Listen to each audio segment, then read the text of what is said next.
gatavi atklāt kaut ko īpašu.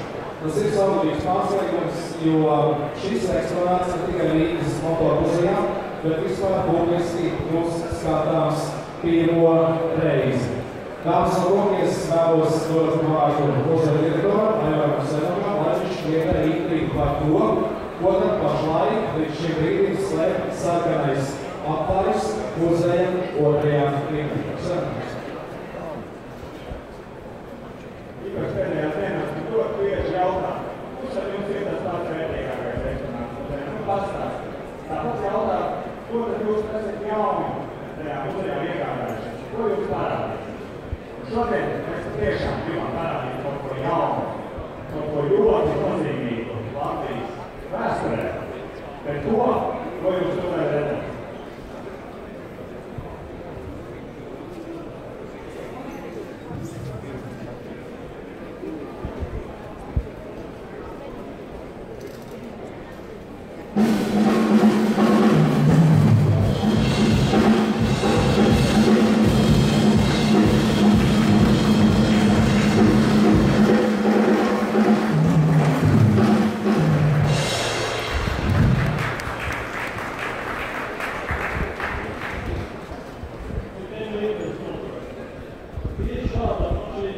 Latvijas valdības rīcībā no 35. līdz 40. gadam.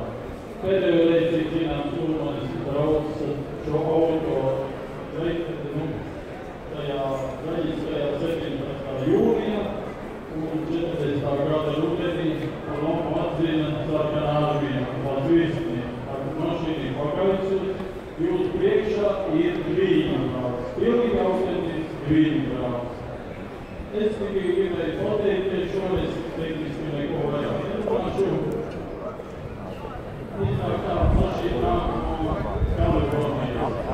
Un man sākāmais arī izklausīsies līdzi droši vien, kā saka pieļauties, kas jūtas ar to figūriņu, kas pārklātā celmetālu. Gribu pateikties, kas Dēļam Reika, kurš atrada šo automobīlu un ne jau internetā. Vadītāji, kuri noticēja un atļāvās savai nevēlai komandai, ļoti tiem cilvēkiem, par kuru reizi strādājot pagaidu darbnīcās muzejā.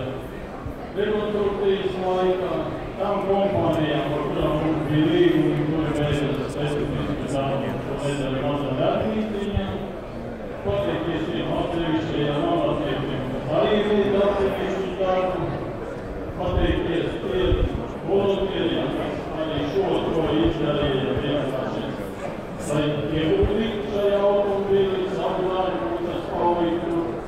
Paldies